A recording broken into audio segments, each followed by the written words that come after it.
De hartelijke groeten overbrengen van broeders en zusters uit Arnhem, Nederland. Queremos daros los más cordiales saludos de los hermanos y hermanas de Arnhem, en Holanda. Mijn ¿Se naam, escucha bien? Perdona. mijn naam is Tony Jonathan.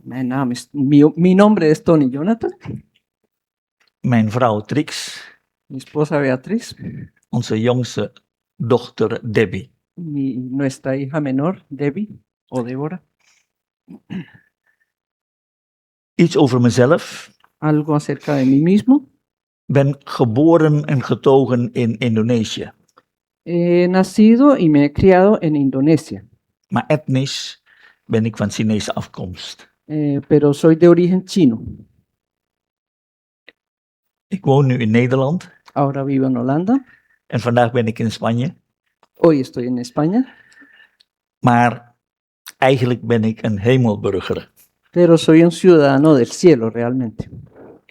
Broeders en zusters, omdat we de Heer Jezus kennen. Somos hermanos y hermanas porque conocemos al Señor Jesús. Gewerkt jarenlang als arts. He trabajado por muchos años como médico. We hebben 6 kinderen in leven, Tenemos 6 hijos vivos, 16 kleinkinderen, 16 nietos. de 17e onderweg. El 17 está por venir. De Heer heeft rijk gezegend. El Señor nos ha bendecido mucho. Alle goede dingen komen van boven. Hè? Todas las buenas dádivas vienen de arriba.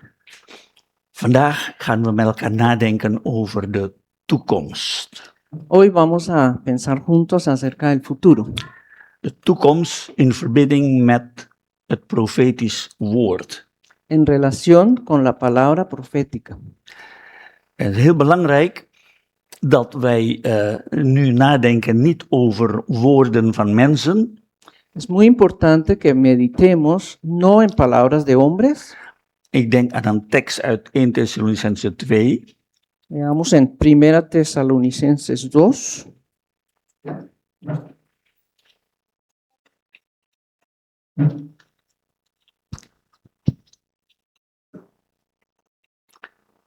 Vers 13. Versículo 13. ¿Hay alguien que quiere leerlo, tal vez? ¿Alguna mano? Por lo cual, también nosotros, sin cesar, damos gracias a Dios, de que cuando recibisteis la palabra de Dios que oísteis de nosotros, la recibisteis no como palabra de hombres, sino según es en verdad, la palabra de Dios, la cual actúa en vosotros los creyentes. Paulus sprak in Thessalonica Pablo habló en Tesalónica en de Thessalonicers hebben gezegd, dit is niet een boodschap van Paulus zelf, dit is een boodschap dat van God afkomstig is. y los tesalonicenses se dieron cuenta de que no era un mensaje de Pablo, sino que provenía de Dios. En omdat dat van God afkomstig is, heeft dat een uitwerking in het leven van de Thessalonicers. Y como provenía de Dios la palabra, entonces tenía su efecto en la vida de los tesalonicenses. En voor ons vandaag is het niet alleen maar dat je dingen leert en weet, Para nosotros hoy en día no es tan importante aprender y saber cosas, maar dat de Heere God in jullie harten kan spreken en jullie leven veranderen. sino que Dios hable en nuestros corazones y cambie nuestra vida.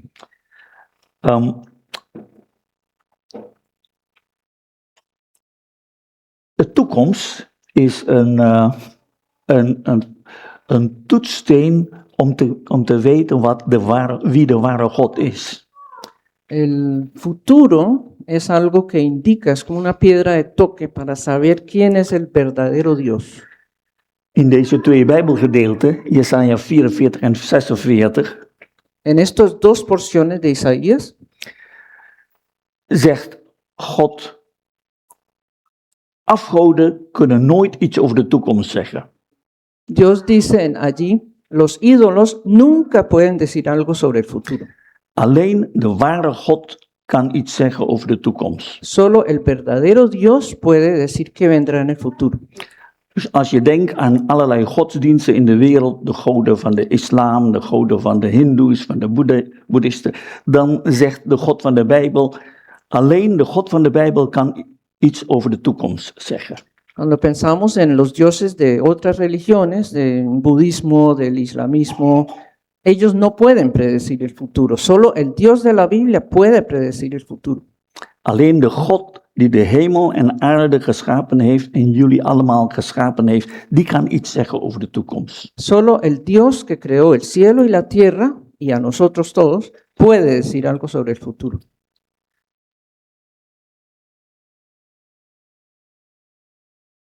We hadden dat graag willen zingen, maar ik lees het even voor. Es un himno que existe en holandés. Le hubiera gustado cantarlo, pero no lo tenemos en español. Wat de toekomst betreft, ik vertrouw op de Heer. Respecto al futuro, dice en el himno, confío en el Señor. En dat wil ik uitwerken, wil ik uitleggen. Y eso lo quiero explicar.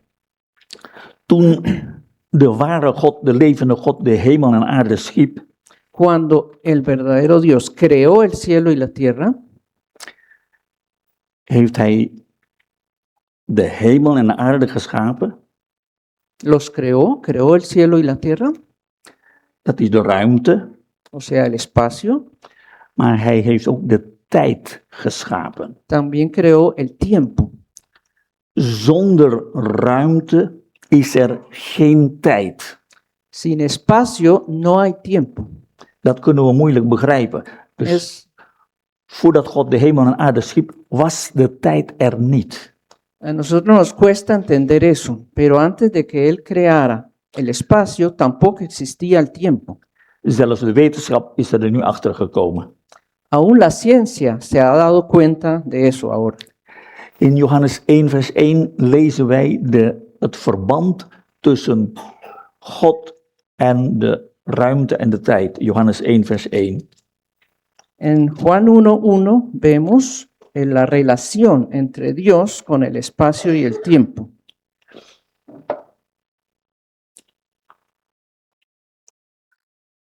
Lees dat me voor. ¿Ya? Johannes 1 ¿Podemos vers leerlo? 1. En el principio era el Verbo, y el Verbo era con Dios, y el Verbo era Dios. Dit vers beantwoordt 3 vragen. Este versículo responde a 3 preguntas. Wanneer was God?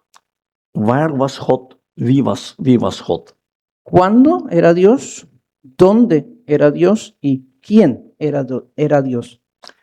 God, in dit geval het woord van God, was in het begin. El verbo, en este caso, o sea, Dios, era en el principio. Waar was God? Was het woord van God bij God? El verbo de Dios estaba con Dios. Wie was het woord? Dat is God zelf. ¿Quién era el verbo? Es Dios mismo. En dan in vers 2 en 3 vind je pas de schepping. Y solo en el versículo 2 y 3 vemos la creación. Dus God was voor alle dingen, voor de schepping en voor de tijd. O sea que Dios estaba antes de todas las cosas, antes de la creación y antes del tiempo. En God heeft de hemel en aarde en de tijd geschapen. Dios ha creado el cielo y la tierra y el tiempo. En hij is de eeuwige. Él es el eterno. Even kijken. Dat hij de eeuwige is, dat betekent dat hij is, hij die was en die is en die zijn zal. Staat dat hier? Ja. Él es el que era, el que es y el que será. Ik moet even dit zeggen. Het is vanuit het Nederlands, dankzij ChatGPT, vertaald in het Spaans. Ya, creo que habéis entendido. Ha sido traducido del holandés al castellano por el chat GPT. Dus als er dingen niet helemaal kloppen, dan Tal vez todo no esté 100% correcto. ja. Maar de eeuwige betekent, hij is boven de tijd. El eterno significa que Él está por encima del tiempo. in het Nederlands, in de Spaans ook,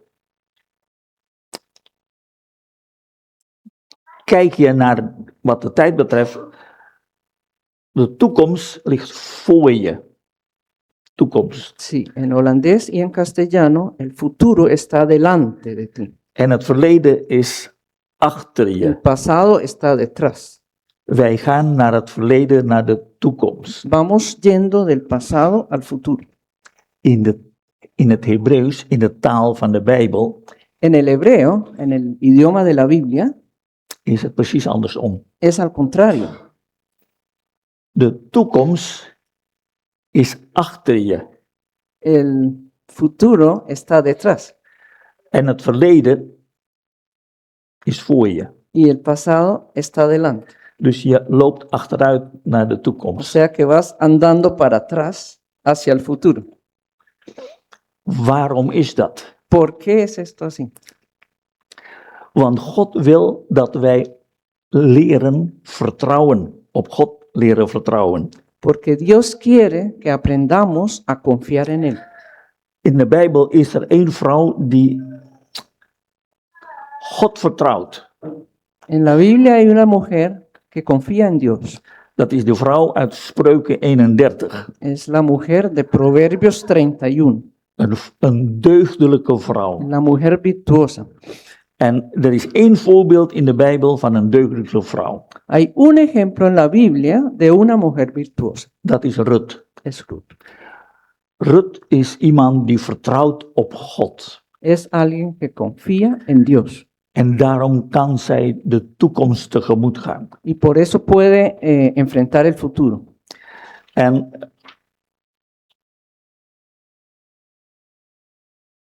dat is wat we zien bij vertrouwen. Eso lo vemos cuando hablamos de confianza. Bij vertrouwen is het zo dat God altijd wijst naar het verleden. Cuando hablamos de confianza, vemos que Dios siempre señala hacia el pasado. In Psalm 77 lezen we over Asaf dat hij zorgen maakt over de toekomst. En el Salmo 77 vemos a Asaf que se está preocupando por el futuro. Net als vele mensen vandaag de dag die denken over de toekomst. Hoe zit dat met de toekomst? Como muchos de nosotros. Hoe zit dat met de oorlog in het ¿Qué tal Midden-Oosten, la guerra in Oekraïne? en Ucrania? Hoe zit dat met je verblijfsvergunning? Sí, los papeles que tenemos, los trabajo, etc. We kunnen zorgen maken over heel veel dingen. Podemos preocuparnos por muchas cosas. Maar God heeft Asaf bemoedigd. Pero Dios animó a Asaf. Het is mooi dat Asaf, net als wij, ook zorgen maakte over dingen. Asaf, así como nosotros, se preocupaba por muchas cosas. En God zegt tegen Asaf, Asaf, kijk eens naar wat ik vroeger gedaan heb. Y Dios le dijo a Asaf, mira lo que yo he hecho en el pasado. Want het verleden, dat is iets wat we weten. We El, kunnen zien verleden. el pasado es algo que lo sabemos porque lo podemos ver. De toekomst is achter je, dat weet ik niet. Ik kan het niet zien. El futuro está detrás de mí, no lo veo, no lo puedo ver. Maar God zegt, je kunt op mij vertrouwen. Pero Dios dice, puedes confiar en mí. Kijk naar wat ik in het verleden gedaan heb. Mira lo que yo he hecho en el pasado. En dat is in het Oude Testament. God zegt tegen het volk Israël keer op keer op keer. Dios le dice a Israel vez tras vez tras vez, Dat is de God die jou verlost heeft uit Egypte. yo soy el Dios que te rescató, te sacó de la tierra de Egipto. En elk jaar met het Pascha Y cada año, en la fiesta de la Pascua, moesten de Israëlieten terugdenken aan de verlossing van 3500 jaar geleden. los israelitas tenían que pensar en la redención que ocurrió 3500 años atrás. Het volk Israël heeft 3500 jaar lang elk jaar gedacht over het Pascha. El pueblo de Israel durante 3500 años, cada año ha recordado la salida de Egipto en la fiesta de la Pascua. Dat mogen ze nooit vergeten. Nunca pueden olvidarlo. Want het zien op de verlossing van God in Egypte geeft hun vertrouwen naar de toekomst. Porque el mirar la redención que Dios hizo de la tierra de Egipto les da confianza para mirar el futuro. Dat is ook de kracht van het volk Israël nu. Ze vertrouwen op de God die 3500 jaar geleden hun verlost heeft. Esto es algo que en Israel puede confiar en el Dios que 3500 años los rescató.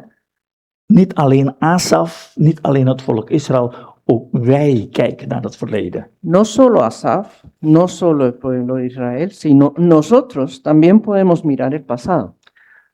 De Heer Jezus heeft heel veel dingen voor jou en voor mij gedaan. El Señor Jesús hizo muchísimas cosas para ti y para mí Hij heeft één ding van jou gevraagd. y te ha pedido una cosa: Vergeet mij niet. no me olvides, Denk aan mij. piensa en mí. En elke keer als je het avondmaal viert, denk je aan Christus dat gestorven is voor jou. Cada vez que celebres la cena del Señor, piensas en el Señor Jesús que murió por ti. En dat mag je elke week opnieuw herhalen. Y cada semana tenemos el privilegio de repetirlo otra vez. En dat is, de christenheid heeft dat al 2000 jaar lang gedaan. La cristiandad lo ha hecho durante 2000 años ya. Als ik vragen heb over de toekomst, dan mag ik weten, God heeft mij lief. Hij heeft zijn zoon gegeven. Hij is voor mij aan het kruis gestorven. Si yo me preocupo por el futuro, entonces puedo saber, Dios me ama. Dios dio a su Hijo y Él murió en la cruz por mí. Als Paulus in Romeinen 8 geconfronteerd werd met het lijden, Cuando Pablo en Romanos 8 habla del sufrimiento, zegt hij in Romeinen 8, zou die God die zelfs zijn eigen zoon gegeven heeft om voor mij te sterven, dice en Romanos 8, si ese Dios que no escatimó ni su propio Hijo, sino que lo dio por mí para morir por mí, zou hij niet met hem ons ook niet alle dingen schenken? Él no nos daría con Él todas las cosas. Daarom kunnen we altijd met brood en wijn denken aan wat God gedaan heeft. Por eso siempre con el pan y el vino podemos pensar en lo que Dios ha hecho. Zoals de Joden elk jaar het Pascha vieren om te denken aan de verlossing uit Egypte. Como los judíos cada año celebraban la Pascua para pensar en la redención de Egipto.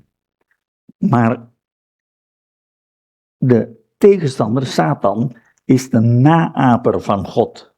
Pero el enemigo, Satanás, se copia de Dios, lo imita. Die probeert altijd valse dingen te maken. Siempre intenta hacer cosas falsas. En dat is wat we zien in de volgend vers. En el versículo siguiente lo vemos. Want de Bijbel leert ons alleen God weet de verborgen dingen.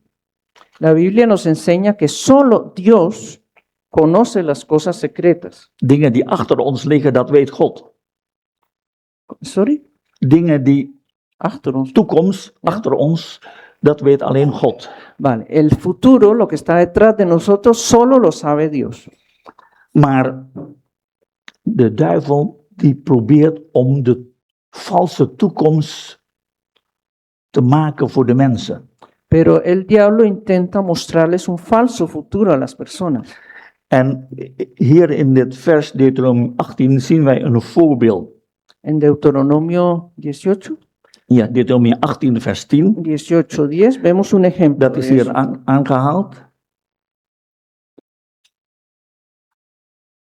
En dan zie je dat mensen proberen om op allerlei manieren over de toekomst te weten. Las personas intentan por todos los medios conocer algo del futuro. Ook in deze tijd met horoscopen, También en este tiempo, por medio de los horóscopos, met kaarten, el tarotkaarten, tarot, met medium contacten nemen met geesten, met overleden mensen. intentando conectar con personas fallecidas con los mediums. ik denk dat, net als in Indonesië, ook in Zuid-Amerika ook veel van die dingen zijn. Seguramente, como en Indonesia, en Sudamérica habrá muchas de esas cosas. Ik denk dat jullie wel uit de omgeving weten, mensen die proberen om over de toekomst achter te komen door middel van geesten of door middel van bijgeloof, door middel van dit soort dingen. Seguramente sabrás de personas que han intentado conocer el futuro, pues por medio de los espíritus o los agüeros, cosas así. De Bijbel zegt, deze dingen zijn voor God een gruwel, een abominatie. Ya, la Biblia dice, estas cosas son abominación para el Señor, Want het is vals. porque es falso. Het komt van de verkeerde bron. Viene de la fuente equivocada. En God heeft ons een boodschap gegeven. Dios nos ha dado un mensaje. En die boodschap, dat heet profetie. Ese mensaje se llama la profecía. Een profeet betekent de mond van God, een woordvoerder van God. El profeta es un portavoz de Dios. Bijvoorbeeld, Mozes, die krijgt opdracht om naar Farao te gaan. Por ejemplo, Moisés recibe el encargo de ir a Faraón. En Mozes zei, ik ben 40 jaar achter de schapen, ik kan niet meer goed praten. Moisés dijo, yo llevo 40 años detrás de las ovejas, ya no puedo hablar bien. En God zegt maar, ik ben God, ik heb jouw tong gemaakt, je moet wel kunnen. Debes poder, porque yo soy Dios y yo hice tu lengua. Maar Mozes zei, nee, Heere God, nee. No, Moisés dijo, no. En toen heeft de Heere God Aaron, zijn broer, gezonden. Entonces Dios envió a su hermano Aarón. En in Exodus 5 of 6 is het dat God zegt, jij bent als God voor Aaron en Aaron is als profeet voor jou. En Éxodo dice, tú eres como Dios para Aarón y Aarón es profeta para ti. Dat betekent, jij hebt de gedachten Significa, tú tienes los pensamientos, Moisés, en Aaron, jouw profeet, jouw woordvoerder, die spreekt uit wat jij in gedachten hebt. y Aarón, como tu portavoz, expresa lo que tú tienes en mente. Dat is de betekenis van profeet. Eso significa la palabra profeta. Een profeet is niet iemand die iets zegt uit zichzelf. El profeta no dice nada por sí mismo. Een profeet is iemand die iets doorgeeft wat van God komt en dan geeft hij door aan de mensen. El profeta es alguien que escucha lo que viene de Dios y lo pasa a las personas. In Hebreeën 1 vers 1 En Hebreos 1:1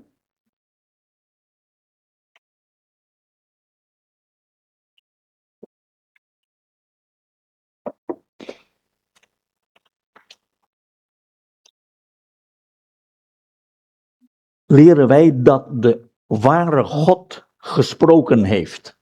ahí vemos que el verdadero Dios ha hablado. De ware God heeft in het Oude Testament gesproken op vele wijzen, vele malen, door de profeten tot de vaderen. El Dios ha hablado en el Antiguo Testamento, pues como dice aquí, muchas veces y de muchas maneras en otro tiempo a los padres por los profetas. Maar deze periode is nu afgesloten. Pero ahora ese periodo se acabó. Aan het eind van deze tijd spreekt God tot ons in zijn Zoon. Y en estos postreros días nos habla por su Hijo. Dus de periode dat God spreekt door profeten is nu afgesloten. Entonces el periodo en que Dios hablaba por profetas se ha terminado. Zoals bijvoorbeeld de islam zegt, er is nog een profeet gekomen, Mohammed, 600 na Christus. Hebreeënbrief zegt nee, de periode is afgesloten. Sí, el islamismo enseña que todavía vino otro profeta, Mahoma, en el año 600. Pero la Biblia dice, no, ya se ha terminado la profecía, no hay más profetas. Je zit nu met de vraag, maar de Heer Jezus is 2000 jaar geleden gekomen. Maar waar is de Heer Jezus? ¿Var ese?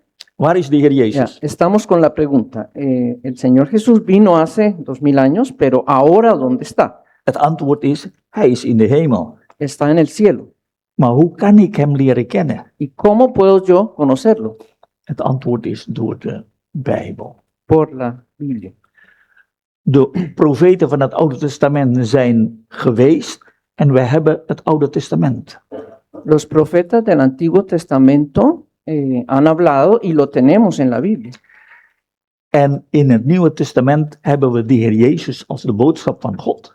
En el Nuevo Testamento tenemos al Señor Jesús como la palabra de Dios. En die we mogen hem leren kennen door de Bijbel, door het Nieuwe Testament. Y podemos conocerle por la Biblia, por el Nuevo Testamento. Er is geen andere weg. No hay otro camino. Als je de Heer Jezus wil leren kennen, dan gebruikt de Heilige Geest alleen het woord van God. El Espíritu Santo únicamente utiliza la palabra de Dios para darnos a conocer a su Hijo Jesucristo. Als er wonderlijke dingen zijn, je hebt mensen die soms zeggen, ik heb een droom gehad, ik moet of dit of dat, moet je altijd toetsen aan het woord van God. Si hay revelaciones, sueños, hay personas que lo dicen, ¿no? Entonces siempre hay que compararlos, probarlos con la palabra de Dios. Gelovigen mogen ook een woord doorgeven. Los creyentes también pueden transmitir una palabra. In zekere zin is dat net als profeteren, En cierto sentido eso es profetizar. maar in de Korinthebrief lezen we dat 2 of 3 profeteren en de anderen moeten toetsen. En la carta a los Corintios leemos que 2 o 3 profeticen y los demás juzguen. We hebben niet meer profeten zoals in het Oude Testament die echt rechtstreeks de woorden Gods doorgeven. Ya no tenemos profetas como en el Antiguo Testamento que transmitían directamente la palabra de Dios.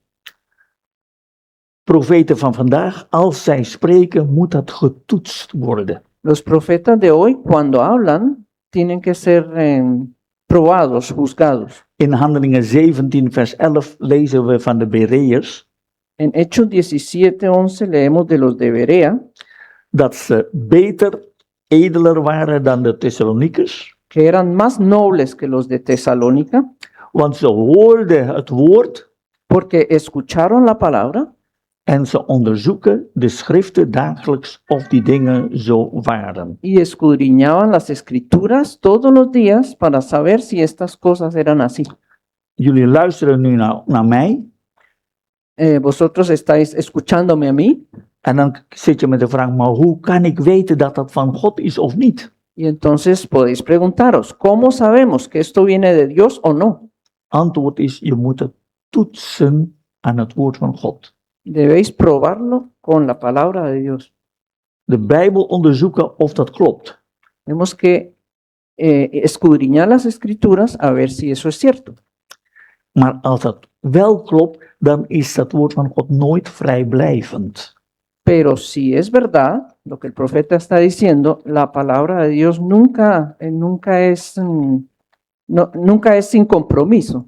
Als God spreekt, dan moeten we leren om te luisteren. Si Dios habla, tenemos que escuchar. De Heer Jezus zegt tot 7 keer toe in de brieven van Openbaring, El Señor Jesús dice 7 veces en las cartas de Apocalipsis, wie een oor heeft, laat hij horen wat de Geest tot de gemeenten zegt. el que tiene oído, oiga para saber lo que el Espíritu dice a las iglesias. Het is heel belangrijk, zullen we zien, dat gelovigen luisteren, net als schapen. Es muy importante que los creyentes escuchen, así como las ovejas. Profetie is meer dan alleen maar over de toekomst iets zeggen. La profecía es más que decir algo sobre el futuro. In Amos en Genesis lezen we over iets wat in de toekomst gaat gebeuren. En Amós y en Génesis leemos algo sobre algo que va a pasar en el futuro. Maar ik heb hier een tekst uit Johannes 15, vers 15 laten optekenen. Juan 15:15.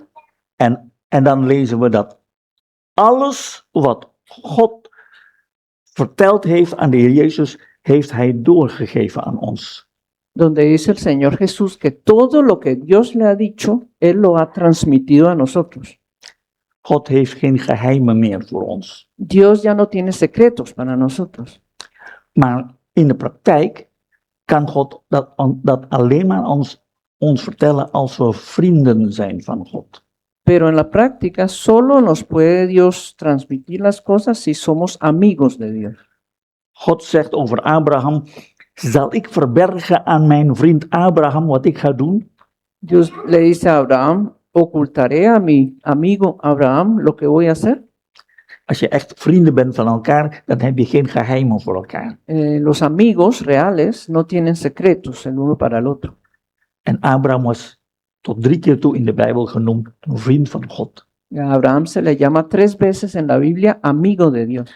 En dat woord vriend in het Hebreeuws betekent liefhebber van God.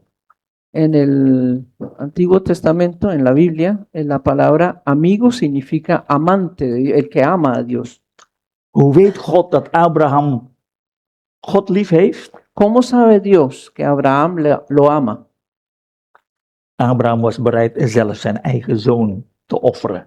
Estaba dispuesto a sacrificar incluso a su propio hijo. Dat is liefde. Eso es amor. Dat je bereid bent om het kostbaarste van jou te geven. Cuando estás dispuesto a dar lo más precioso para ti. God heeft jou lief. Hoe weet ik dat? Dios te ama a ti. ¿Cómo lo sabes? Johannes 3 vers 16. Zelfs het liefste wat hij had, zijn eigen zoon, heeft hij gegeven. En Juan 3:16 lo vemos. Dios entregó lo que más amaba, su propio hijo. Hebben jullie de Heer Jezus lief? ¿Vosotros amáis al Señor Jesús? Dat is niet maar een gevoel of een gedachte. No es un sentimiento ni un pensamiento. De Heer Jezus liefhebben blijkt uit de praktijk. Amar al Señor Jesús se ve en la práctica. En dan vraag ik de Heer Jezus niet of je jouw zoon wil geven, El Señor Jesús no te pide dar tu hijo, maar hij vraagt jullie om zijn geboden te bewaren. os pide Johannes 5. guardar sus mandamientos. Johannes 15 vers 14. Jullie zijn mijn vrienden, mijn liefhebber, als je doet wat ik je gebied. Vosotros sois mis amigos y hacéis lo que os mando. Liefde is niet een gevoel, maar liefde is praktijk, gehoorzaamheid, van harte gehoorzamen. El amor no es un sentimiento, sino que es obediencia de corazón. Maar wat God zegt, heeft ook te maken met de toekomst. Lo que Dios dice también tiene que ver con el futuro. We zijn begonnen met Jesaja 44 en 46. Comenzamos con Isaías 44 y 46. Laten we nu kijken naar Jesaja 44. Miremos ahora Isaías 44.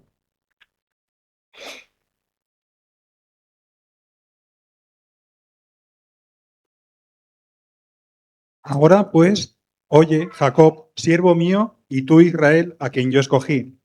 Así dice Jehová, hacedor tuyo, y el que te formó desde el vientre, el cual te ayudará. No temas, siervo mío Jacob, y tú, Jesurún, a quien yo escogí. Porque yo derramaré agua sobre el sequedal y ríos sobre la tierra árida. Mi espíritu derramaré sobre tu generación y mi bendición sobre tus renuevos. Y brotarán entre hierba, como sauces, junto a las riberas de las aguas. Este dirá, yo soy de Jehová. El otro se llamará del nombre de Jacob, y otro escribirá con su mano, a Jehová, y se apellidará con el nombre de Israel. Así dice Jehová, Rey de Israel, y su Redentor, Jehová de los ejércitos. Yo soy el primero, y yo soy el postrero, y fuera de mí no hay Dios. Ja, ¿Quién proclamará? Uno más, el 7. dank je. In vers No, 6. sorry, es nog niet klaar. Oh, sorry. El 7, Pat. ¿Y quién proclamará lo venidero? ¿Lo declarará y lo pondrá en orden delante de mí, como hago yo desde que establecí el pueblo antiguo? Anúncienles lo que viene y lo que está por venir. Je hebt 3 titels van God. Tenemos 3 títulos de Dios, nombres de Dios. Hij is de eerste en de laatste. Es el primero y el postrero. Hij is het begin en het einde. Él es el comienzo y el fin. Hij is de alfa en de omega. Él es el alfa y la omega. Hier heb je een van de eerste titels. Aquí tenemos uno de los primeros títulos. God zegt, ik ben de eerste en de laatste. En el 6, Dios dice, yo soy el primero y yo soy el postrero. Wat betekent dat? ¿Qué quiere decir eso? Als jij een wedstrijd doet, hardlopen, Si hacéis una carrera, una maratón, en ik zeg, ik ben de eerste, y decís, yo soy el primero, dan een heleboel mensen achter je. hay muchas personas que vienen detrás. Als je zegt, ik ben de laatste, Si dices, yo soy el último, dan een heleboel mensen voor je. hay muchas personas delante. Als je zegt, ik ben de eerste en de laatste, wat betekent dat? ¿Qué quiere decir si dices, soy el primero y el último?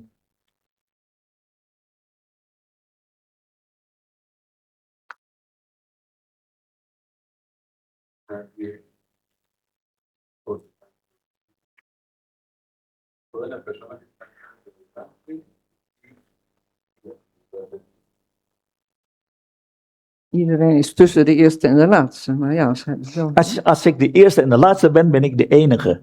entonces, en ese caso soy el último, el único, no hay más. Ja, dus ik heb de wedstrijd alleen gedaan. Er is niemand anders. Ik ben de eerste en ik ben de laatste. Hice solo la carrera. Soy el primero y soy el último. Ja? Als God zegt, ik ben de eerste en de laatste, Cuando Dios dice, soy el primero y el último, dan zegt hij daarna, buiten mij is er geen God. después dice, fuera de mí no hay Dios. Ja? Hij zegt niet, er zijn 3 goden of 4 goden of 5 goden en ik ben de beste, de grootste. No dice, hay 3, 4, 5 dioses y yo soy el mejor. Hij zegt, ik ben de enige God. Yo soy el único Dios. Die andere goden zijn geen God. Los otros dioses no son dioses, Dat zijn afgoden. son ídolos. Ja, is dat duidelijk? Dus de God van de Bijbel geeft geen plaats aan andere goden naast zich. El Dios de la Biblia no soporta otros dioses al lado suyo, no les da lugar. En hoe kan ik die echte, ware God leren kennen? ¿Cómo puedo conocer a este único y verdadero Dios? In vers 7 zegt God, ik zal vertellen wat in de toekomst gebeurt. En el 7 dice, Vers 7. anuncien, el laatste, Roepen uit op gewoon, hetgeen er in de toekomst gebeuren zal, mogen zij verkondigen. ja, en laatste zin. het is hier een beetje anders. En la última frase, anuncienles, parece que el sentido es yo les anuncio lo que viene y lo que está por venir. Dat betekent, laten de afgoden proberen om iets over de toekomst te zeggen. Dat kunnen ze niet. Dice que los ídolos intenten decir algo sobre el futuro, no pueden. En in hoofdstuk 46, Capítulo 46, in vers 10, vers 9 en vers 10, 9 y 10. Acordaos de las cosas pasadas desde los tiempos antiguos, porque yo soy Dios, y no hay otro Dios, y nada hay semejante a mí, que anuncio lo por venir desde el principio, y desde la antigüedad lo que aún no era hecho, que digo, mi consejo permanecerá y haré todo lo que quiero. ook hier lezen we, ik ben God en er is niemand anders dan ik. Aquí también leemos, yo soy Dios y no hay ningún otro. Ik die van het begin de afloop verkondig. Yo que desde el principio anuncio el final. En in vers 11 hebben we niet gelezen, maar dan spreekt God over de komst van een koning, koning Kores. 11, vers 11. Vers 11. Van 46. Uit het oosten, ja, 46 vers 11. Ah, Een vale. roofvogel. Desde el oriente viene el ave y la tierra de la tierra lejana viene el varón de mi consejo.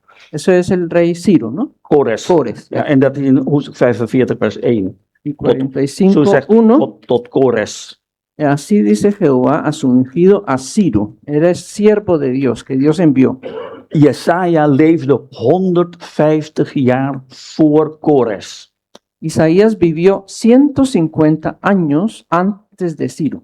God zegt, over 150 jaar komt een man, een koning, heet Kores. Die zal jullie terugbrengen naar Israël. Dios dice, vendrá un rey que se llama Ciro y os hará volver a vuestra tierra. Dus toen konden de Israëlieten weten, ja, God heeft gesproken, koning Kores is ook gekomen. Entonces podían decir cuando ocurrió, sí, Dios ha hablado porque ha ocurrido como dijo.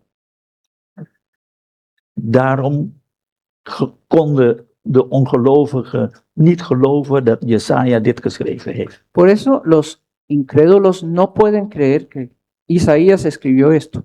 Als Jesaja dit geschreven heeft, dan is God echt. Si Isaías lo dijo, es porque Dios es verdadero. En als je niet gelooft in God, dan kan dat niet door Jesaja geschreven worden. Entonces, si no crees en Dios, no puedes aceptar que Isaías escribió esto. Maar dat is duidelijk hier. Het bewijs van de ware God is dat God spreekt over de toekomst. Pero la prueba de que Dios es el Dios verdadero es que habla sobre el futuro. Ons onderwerp is toekomst en profetie, profetisch woord. Nuestro tema es el futuro y la palabra profética. De toekomst is achter mij, El futuro está detrás de mí, maar God kan het zien. pero Dios lo ve desde arriba. En God zegt, ik weet de toekomst en daarom, zo weten jullie dat ik echt God ben. Dios dice, yo sé el futuro y por eso vosotros podéis saber que yo soy el verdadero Dios. Maar als ik God wil vertrouwen, moet ik kijken naar wat God in het verleden gedaan heeft. Pero cuando quiero confiar en Dios, yo tengo que mirar lo que Dios hizo en el pasado. En God vertelt dat aan ons door middel van de Bijbel, het profetisch woord. Y Dios nos lo cuenta por medio de la Biblia, la palabra profética. God stuurt niet meer een Mozes of een Daniel naar ons. Ya no nos envía a un Moisés o a un Daniel. De Heer Jezus is nu in de hemel, El Señor Jesús está ahora en el cielo, maar God heeft nu zijn Heilige Geest gezonden pero ahora nos ha enviado a su Espíritu Santo en ons zijn woord gegeven. y nos ha dado su palabra. Er is geen enkele andere manier om God te leren kennen. No hay ninguna otra manera de conocer a Dios. We gaan nu een lied zingen en dan een pauze houden. Ahora tenemos una pausa y cantamos un himno. Profetisch woord La palabra profética gaat over de Heer Jezus. se trata del Señor Jesús. In Johannes 5, vers 43, meen ik. Juan 5, 43. Dan zegt de Heer Jezus, Johannes 5, vers 39, sorry. 39. Juan 5, 39. De schrift is het die van mij getuigt. Las escrituras son las que hablan de mí, Dus dan testimonio de mí. in die tijd had je alleen het Oude Testament als de schrift. En ese tiempo solo se tenía el Antiguo Testamento. En dan zegt de Heer Jezus, het hele Oude Testament heeft één onderwerp, dat gaat over mij. El Señor Jesús dice, todo el Antiguo Testamento tiene un solo tema. Se trata de mí. In Lucas 22, Lucas 22, Lucas 24, sorry, 24. No, perdón, capítulo 24, vers 27, versículo 27. dan zegt de Heer Jezus ook, het Oude Testament, Mozes en de profeten, die spreken allemaal over mij. Dijo el Señor Jesús, Moisés, los profetas, y todas las escrituras hablan de mí. Hij voegt wel bij, in vers 26, moest de Christus dit niet lijden en in zijn heerlijkheid ingaan. Añade él en el versículo 26, ¿no era necesario que el Cristo padeciera estas cosas y que entrara en su gloria?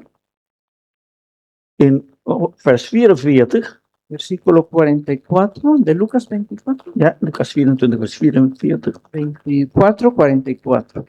Alles wat in de wet van Mozes en profeten en psalmen vervuld moest worden. Era necesario que se cumpliese todo lo que está escrito de mí en la ley de Moisés, en los profetas y en los salmos. Het profetisch woord spreekt over de Heer Jezus. La palabra profética habla del Señor Jesús. En de Bijbel, het Oude Testament, is geschreven van 1400 voor Christus tot 400 voor Christus. El Antiguo Testamento se escribió en el periodo de 1400 antes de Cristo hasta 400 antes de Zo'n Cristo. 1000 jaar lang hebben profeten geschreven. Más o menos durante 1000 años. En 200 voor Christus is het Oude Testament vertaald in het Grieks. En el año 200 antes de Cristo, el Antiguo Testamento fue traducido al griego. In de tijd van de Heer Jezus werd heel vaak uit de Griekse vertaling van het Oude Testament aangehaald.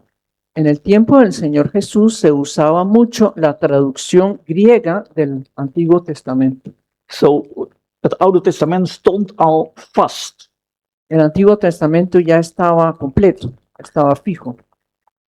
En toen de Heer Jezus kwam, kon hij spreken over de schriften. Cuando el Señor Jesús vino, habló sobre las escrituras.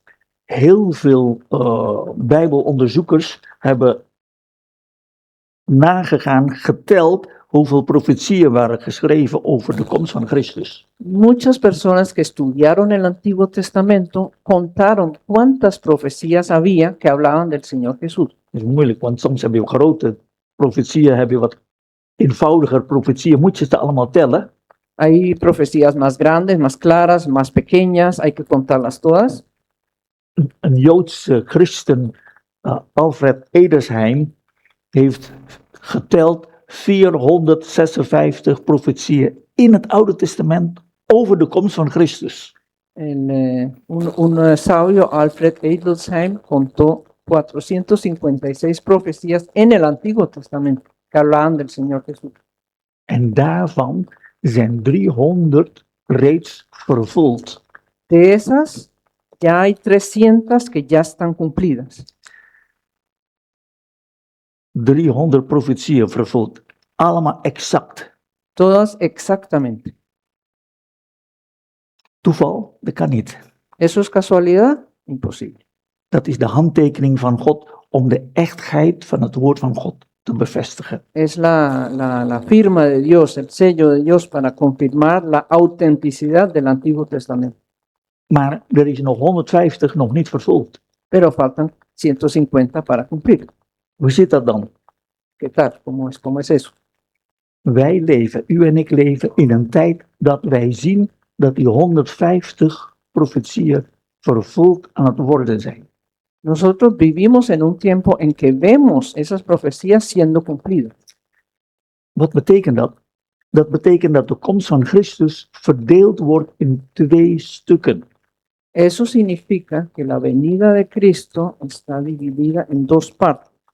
In Hebreeën hoofdstuk 9, Hebreos 9.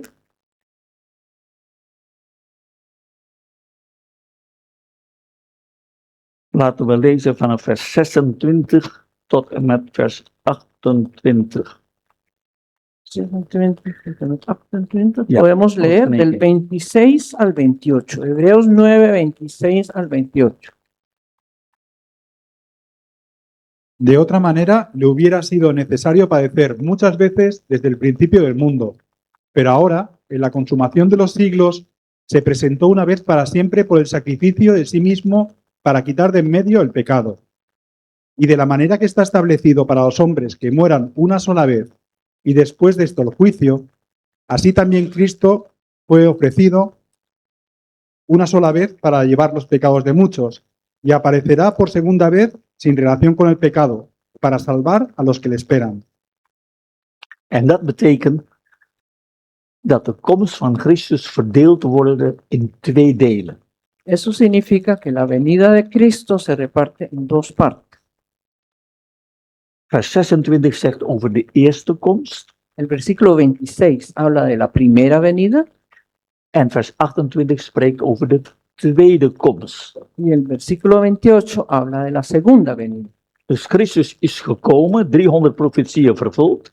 Cristo ha venido, ha cumplido 300 profecías, Hij is weggegaan se ha ido en dan komt hij terug om die laatste 150 profetieën te laten vervullen.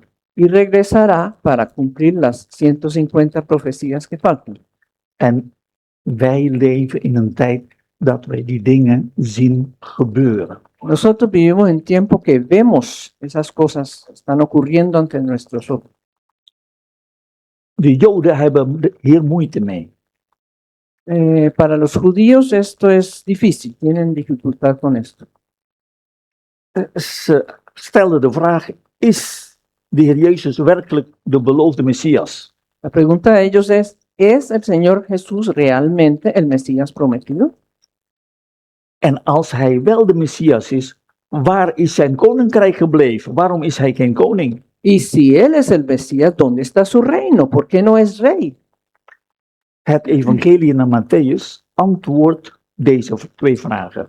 El Evangelio de Mateo responde a estas dos preguntas. Het evangelie naar Matthäus is het evangelie voor de Joden. Este es el Evangelio para los judíos. Dat is de brug tussen het Oude en het Nieuwe Testament. Es el puente entre el Antiguo Testamento y el Nuevo. Het Nieuwe Testament begint niet zomaar in de lucht. El Nuevo Testamento no comienza así nomás como caído del cielo. Het Nieuwe Testament begint met uit te leggen dat de komst van Christus uitgesteld is. El Evangelio de Mateo De komst van het koninkrijk uitgesteld is. comienza explicando que la venida del reino ha sido aplazada. De eerste vraag, is Jezus werkelijk de Christus? La primera pregunta, ¿es Jesús realmente el Cristo? Dat wordt in Matthäus evangelie uitgebreid beantwoord. Se contesta ampliamente en el Evangelio de Mateo. En elke keer wordt gezegd, toen werd vervuld wat de profeten hebben gezegd, dat en dat en dat en dat en dat. Y cada vez se repite como un estribillo. Entonces se cumplió lo que dijeron los profetas en tal y tal y tal parte. Dus het antwoord is duidelijk. Jezus is de zoon van David, de beloofde koning, de beloofde Christus. Entonces está muy clara la respuesta. Jesús es el hijo de David, el rey prometido y el Cristo prometido. Dan komt de tweede vraag. Ahora la segunda pregunta. Als hij de Christus is, waar is zijn koninkrijk gebleven? Si él es el Cristo, ¿dónde está su reino? Het antwoord van Matthäus is duidelijk. Het koninkrijk is nu uitgesteld. Dice, Mateo responde claramente, el reino ha sido aplazado. Vanaf Matthäus 13 wordt gesproken van een verborgenheid in het koninkrijk. Desde Mateo 13 se habla de un misterio en el reino de los cielos. Het koninkrijk is uitgesteld.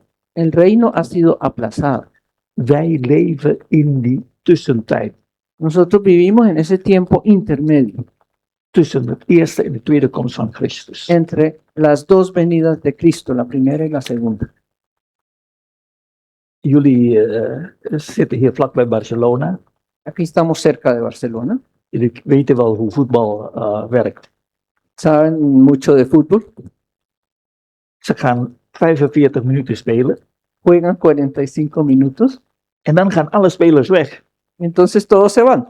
En dan denkt iemand, zoals ik denk, ik heb nog nooit voetbal gezien, is klaar. Y alguien como yo piensa, ya está, ya se acabó. En dan komt er 15 minuten muziek. Y entonces ponen música por 15 minutos. En dan gaan de muzikanten weg en komen de spelers weer terug. Entonces los músicos se van y los jugadores vienen otra vez. En dan weten we, de tweede helft gaat beginnen. Y sabemos, comenzará la segunda mitad. Met eerbied gesproken, dat is met de komst van Christus. Dicho con reverencia, eso pasa con la venida de Cristo. We zitten in een lange pauze, 2000 jaar. Estamos en una larga pausa de 2000 años, Maar binnenkort gaan de christenen weg. pero dentro de poco los cristianos se van. Dat heeft de Heer Jezus gezegd, dat hij de christenen weg zal nemen. El Señor Jesús ha dicho que Él se llevará a los cristianos En de tweede helft gaat beginnen. y comenzará la segunda mitad. Zullen we straks zien, Israël is na 2000 jaar weer teruggekeerd. Lo vemos ahora, Israel vuelve después de 2000 años. In 1948. En 1948, In Jeruzalem is terug in de handen van Israël. y Jerusalén también ha vuelto a las manos de Israel. De derde profetie is nog niet vervuld. La tercera profecía todavía no se cumple. Er komt nog een Joodse tempel op de plaats van de rotskoepelmoskee. Vendrá un templo judío en el sitio donde ahora está la cúpula de la roca. Dat wordt wereldoorlog. Será una guerra mundial. En dan komt het vierde, de antichrist. Y entonces viene el cuarto, el anticristo. Dus van die 4 profetieën, 2 reeds voor onze ogen gebeurd. De estas 4 profecías, 4 han ocurrido ya. En de derde en de vierde zullen ook gebeuren. Y la tercera y la cuarta también vendrán. Ik heb hier een schema van de profetie. Aquí hay un esquema sobre la profecía. Je ziet daar een profeet. Allá hay un profeta a la izquierda. En de profeet ziet de eerste en de tweede komst van Christus. Ese profeta ve la segunda la primera y la segunda venida de Cristo, la ve el profeta. En in het Oude Testament wordt de eerste en de tweede komst van Christus gezien als één komst. En el Antiguo Testamento, las dos venidas se ven como una sola. Wat de profeet niet wist, dat is tussen de eerste en de tweede, er zit een dal. Lo que el profeta no veía era que entre las dos venidas había un valle. Eso no lo podía ver. Je kunt bijvoorbeeld hier lopen naar de Pyreneeën. Por ejemplo, puedes ir de aquí a los Pirineos. En dan zie je daar een top van een berg. Se ve una cumbre de una montaña. Ga je berg beklimmen. Cuando te subes a la Maar montaña, ineens zie je dat nog een dal. Je moet eerst een dal voordat je naar de volgende berg gaat. sí, ves la siguiente montaña, pero cuando llegas a la primera tienes que pasar un valle antes de poder subir la segunda. Dat is het profetisch woord. Esa es la palabra profeta. Profetisch woord kent een verborgenheid, een time-out, een pauze tussen de eerste en de tweede helft. Hay un misterio, un tiempo intermedio, una pausa entre las dos venidas. Dat is het antwoord van Matthäus op de vraag van de Joden: waar is zijn koninkrijk gebleven? Esa es la respuesta de Mateo a la pregunta, ¿dónde está el reino? Het antwoord is: koninkrijk is uitgesteld. La respuesta es que el reino está aplazado. Maar hoe weet ik dan dat dat echt een uitstel is, geen afstel? Hoe weet ik dat dat echt zal gaan gebeuren? ¿Cómo sé yo que eso es un aplazamiento y no más bien algo que ya no va a pasar? ¿Cómo sé que realmente eso va a pasar? God heeft die vraag beantwoord door aan de 3 apostelen de verheerlijking op de berg te laten zien. Dios respondió a esa pregunta mostrándoles a los 3 apóstoles en el monte la transfiguración. En Petrus heeft dat uitgelegd wat de verheerlijking op de berg betekent. Pedro lo explicó en su epístola qué significa. En dat lees je in de 2 Petrus 1. Lo leemos en 2 Pedro 1.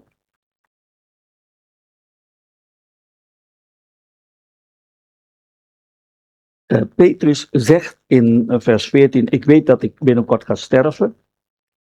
En el capítulo 1, versículo 14. Pedro dice, en breve debo morir. En dan laten we lezen vers 15 tot en met 19.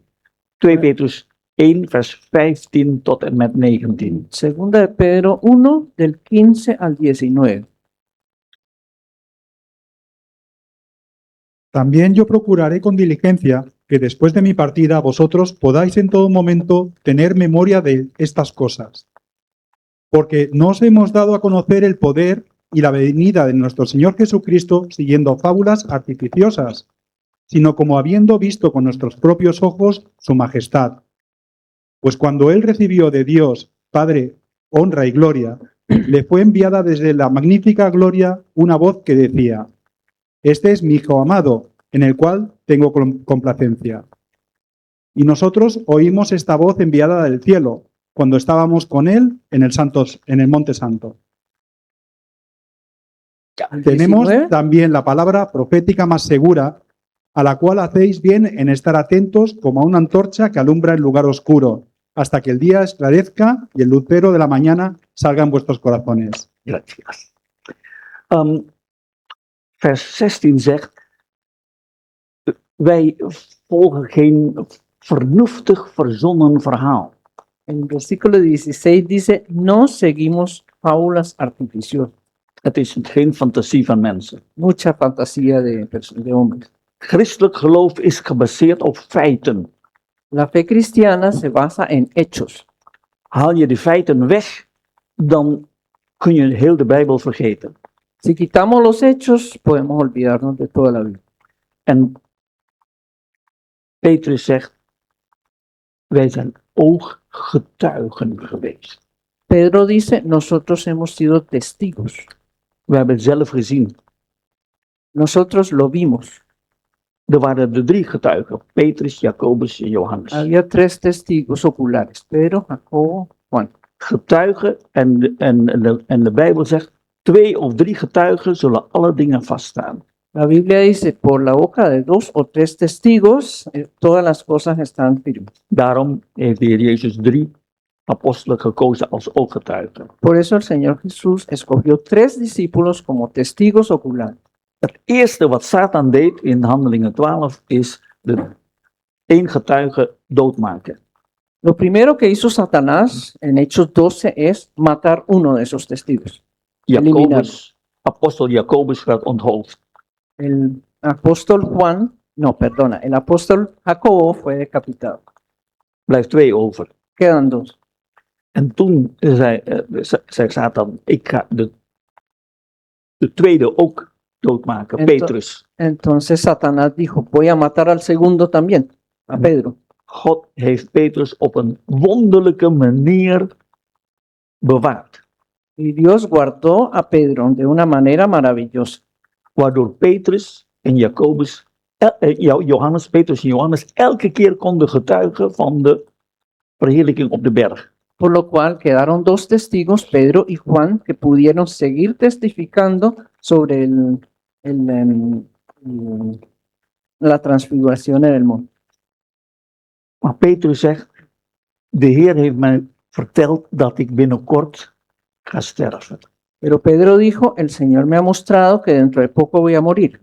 Maar ik wil deze getuigenis, wat ik gezien heb op de berg de verheerlijking, op papier zetten. Pero quiero poner por escrito este testimonio que tengo, lo que yo he visto. In vers 15 lezen we dan, dat je elke keer weer aan herinnerd kan worden.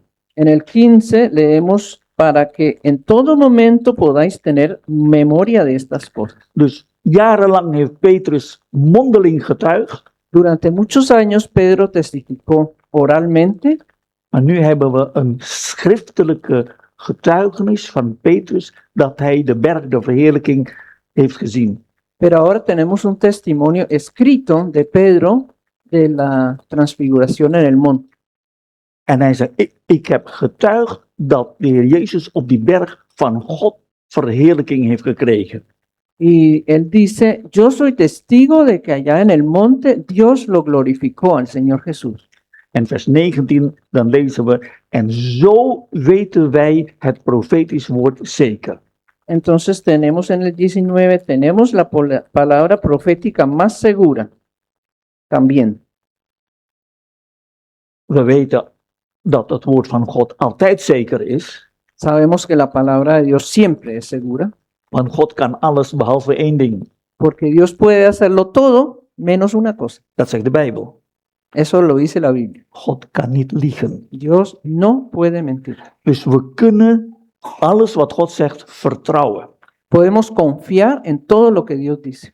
Maar hier ten overvloede heeft God laten zien op de berg de verheerlijking. Het is een uitstel, maar het is geen afstel. Het zal vervuld worden. Y Dios aquí en el monte de la transfiguración ha mostrado, es un aplazamiento, pero ocurrirá seguro.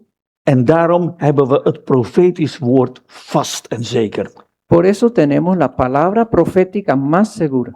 Dus de verheerlijking op de berg is niet zomaar gegeven om ons iets moois te laten zien. La transfiguración en el monte no se nos dio la historia como para algo bonito que podamos leer. Het is een handtekening van God om ons zeker te laten weten dat Christus verheerlijkt zal worden.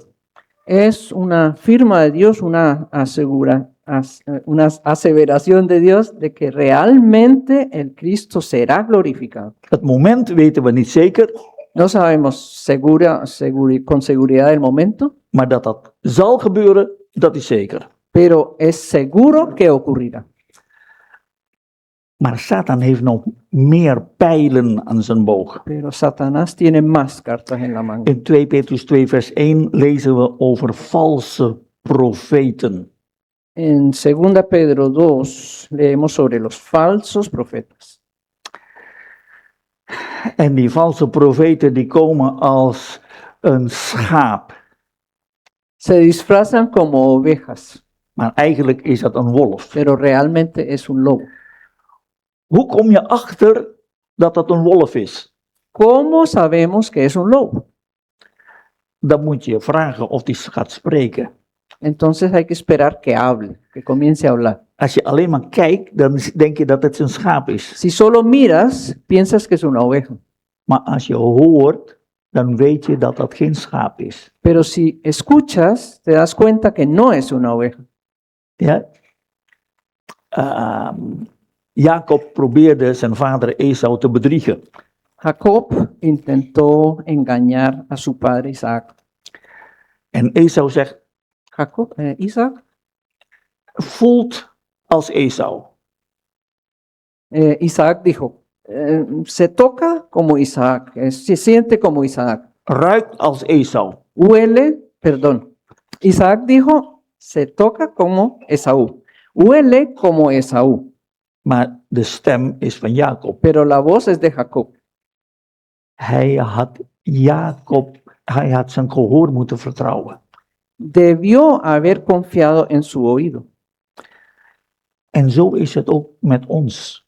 Y así pasa con nosotros también. We moeten luisteren, de schapen luisteren naar de stem van de goede herder. Las ovejas escuchan la voz del buen pastor.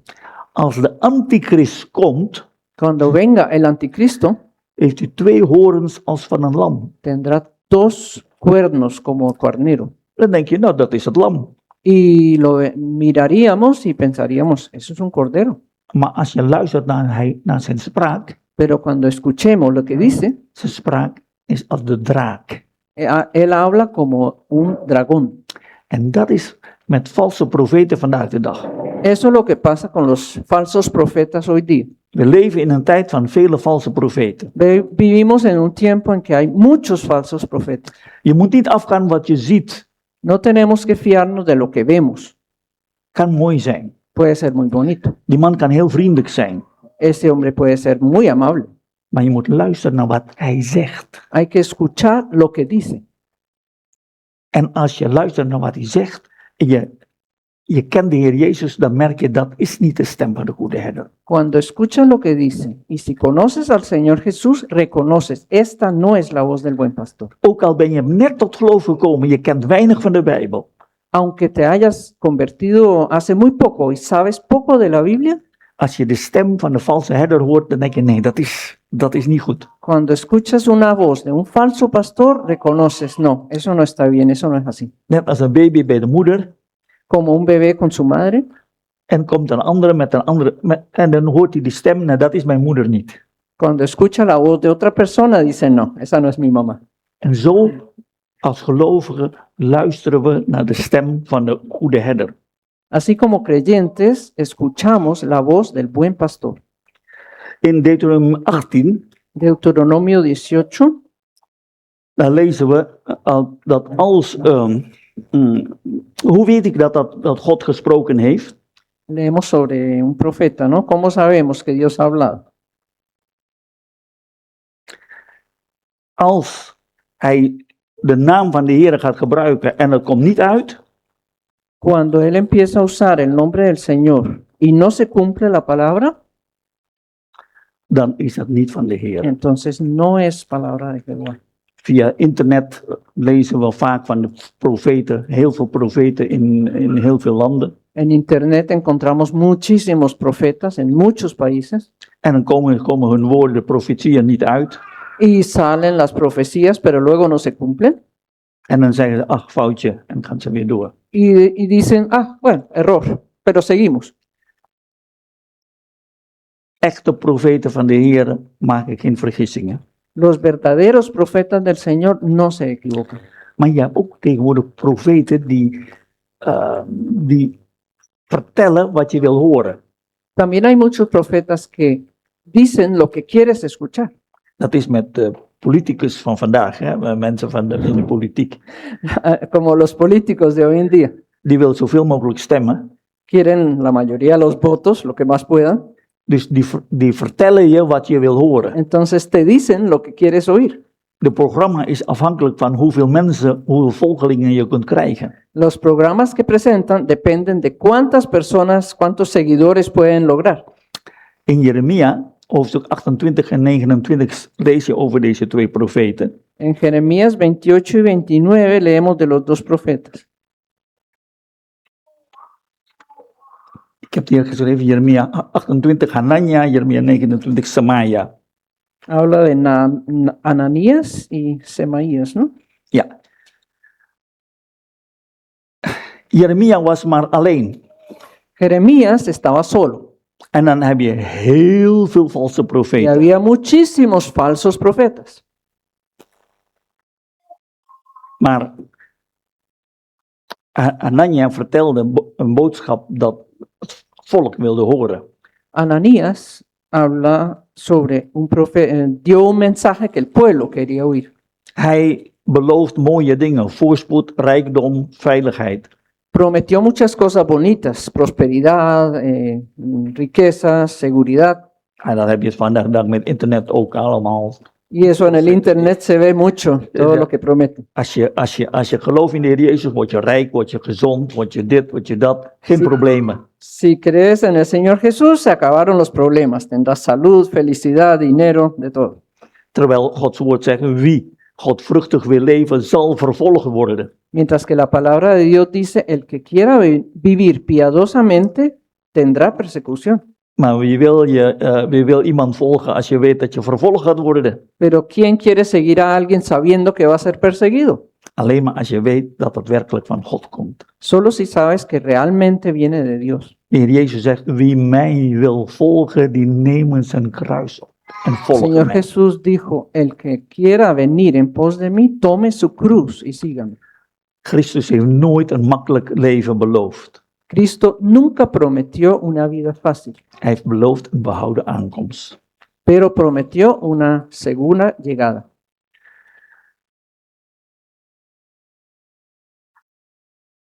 Satan probeert alles te vervalsen. Satanás intenta falsificar todo. Dat zie je bij horoscopen en bij occulte dingen. Eso se ve en los horóscopos y otras cosas ocultas, Dat Satan toch iets waars kan zeggen. en que puede el Satanás decir algo de verdad, Maar het is vaak vermengd met valse dingen. pero esa verdad, poquitico, está mezclada con cosas falsas. Als iemand vergif wil geven, dan geef je die persoon niet 100% vergif. Si quieres envenenar a alguien, no le vas a dar 100% veneno. Dan geef je een lekker kop koffie, Le das una buena taza de café een paar druppeltjes vergif. y unas gotitas de veneno. En dat is wat de duivel ook doet. Eso es lo que hace Satanás. Ziet er goed uit, Se ve bien, smaakt lekker, sabe bien, maar het is vergif. pero es veneno.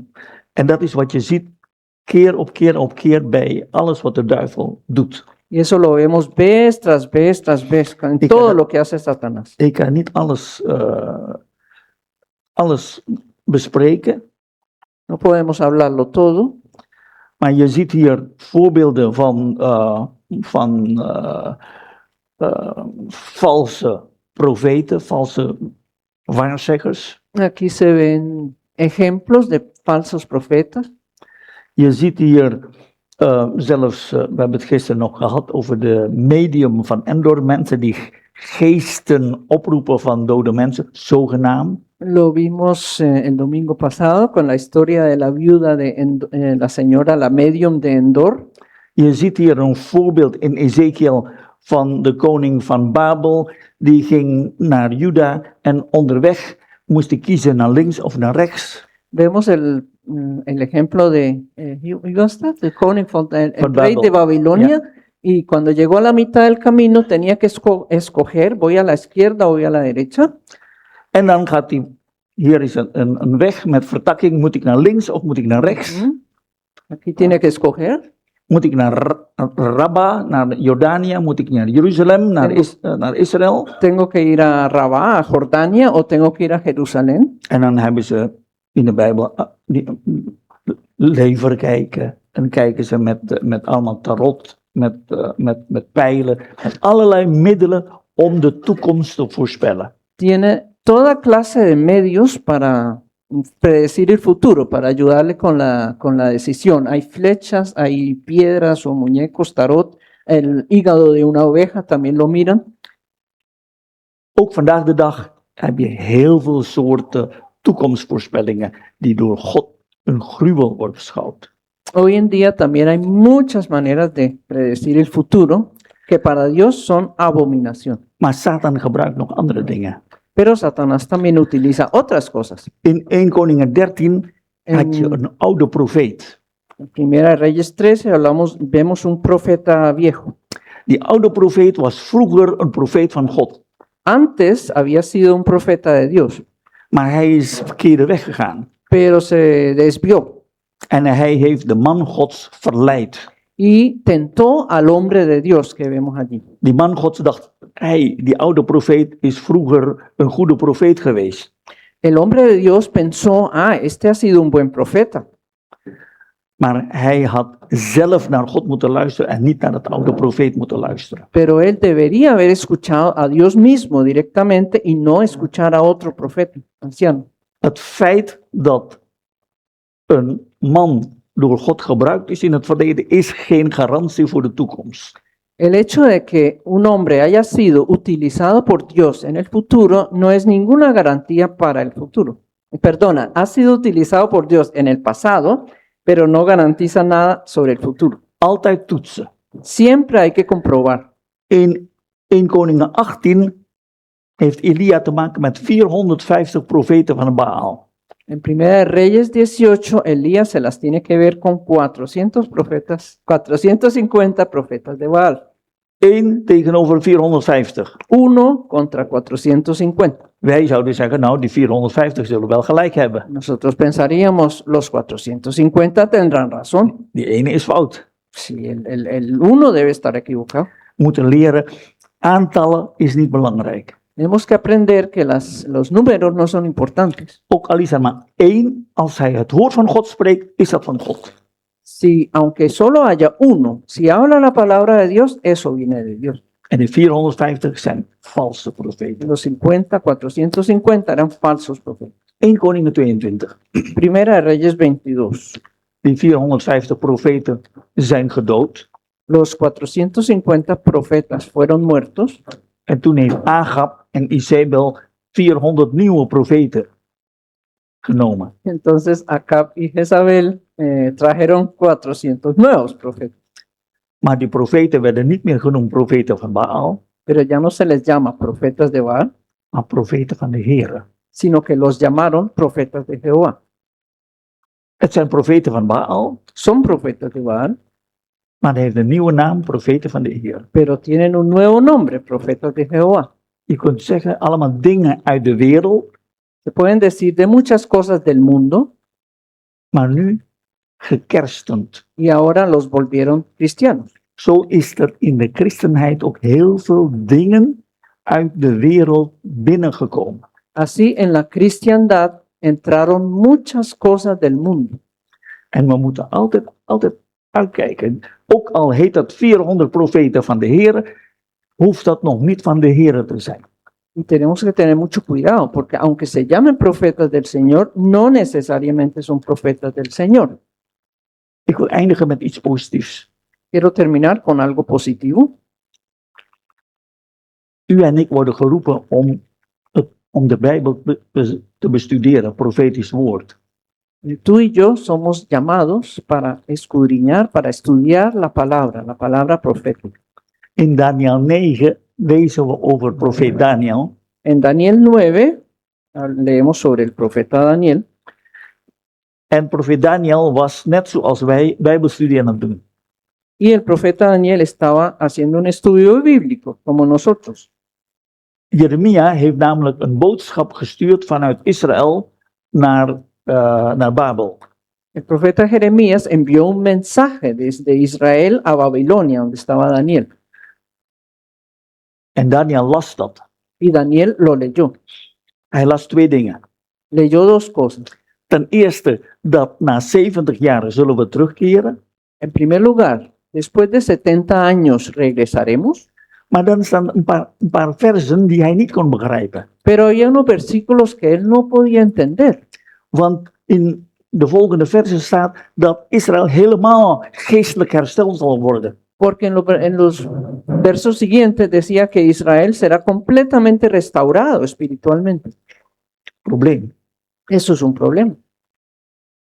Jeremia zegt, na 70 jaar gaan we terug naar Israël. Jeremías dice, 70 años y regresaremos a Israel. Jeremia zegt ook dat dat geestelijk herstel zal zijn. Jeremías también dice que habrá una restauración espiritual.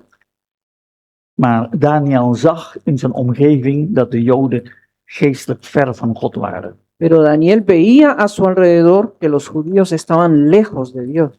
En hij bad tot God, Heere God, ik begrijp dat niet. Y oró y le dijo, Señor, yo no entiendo esto. En dan lezen we dat na 3 weken, toen kwam een engel. Entonces leemos que después de 3 semanas vino un ángel.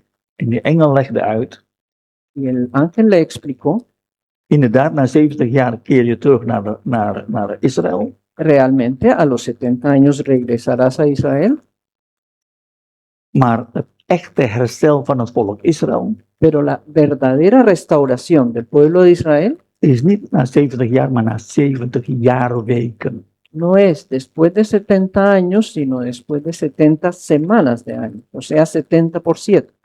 Dat wil zeggen uitgesteld tot 70 keer 7 jaar, 490 jaar. Entonces fue aplazado 490 años. Ik zal eens even kijken. Ja.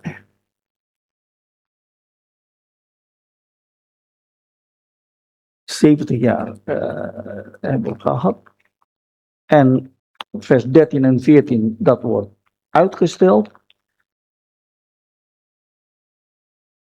En el 14, 13 y 14 de Daniel 9, van Daniel 9. Ja, en dan in Daniel 9, Entonces Daniel 9, 13 al 14, daar staat dat het uitgesteld.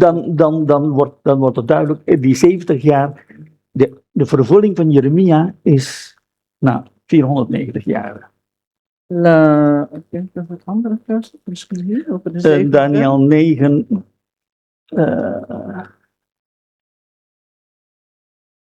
Maar dat staat van die 70, 7. sorry, pak het even. Daniel 9 is het vers aan het eind, vers 26, 27. Ah, vale. 25 jaar. Ja. Daniel 9, vers 24, 70 weken. Ya. 24. Daniel 9, 24. Habla de 70 semanas. El mal es. Ja, dat wordt. En dan lees je in die 70 wordt verdeeld weer in vers 25 en 26, 27. In een paar stukjes. En los versículos 25 al 27 se ve que esas 70 semanas del 24 están repartidas en varios trocitos. Maar daar gaat het mij even nu niet om. Bueno, ahora no vamos a hablar todo eso. Waar het om gaat is dit. Lo que se trata es de lo siguiente. Daniel 9 laat ons zien hoe wij het profetisch woord leren kennen. Daniel 9 nos dice cómo podemos aprender a conocer la palabra profética. Je bestudeert het woord van God Se estudia la palabra de Dios en soms begrijp je dingen niet. y a veces hay cosas que no entiendes. En Daniel heeft 3 weken gebeden. Y Daniel estuvo orando por 3 semanas. Voor ons is dat les. Para nosotros es una lección. We gaan het woord van God alleen begrijpen Solo podemos comprender la palabra de Dios als we de Bijbel biddend lezen. si leemos la Biblia con oración. Maar dat is niet alleen ons verstand, No es solo nuestro entendimiento, maar zoals Paulus zo vaak zegt, God moet ons een verlicht verstand geven. como Pablo dice, Dios tiene que alumbrar nuestro entendimiento.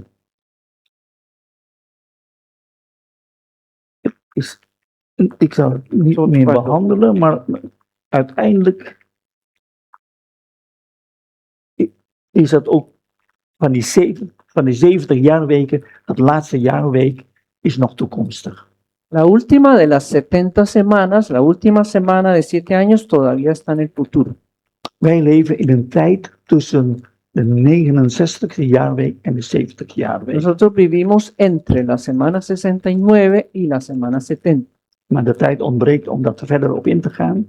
¿Nos falta el tiempo para detallar más en esto? Misschien kom ik er later wel op terug. Tal vez más tarde lo puedo mencionar. Dank u.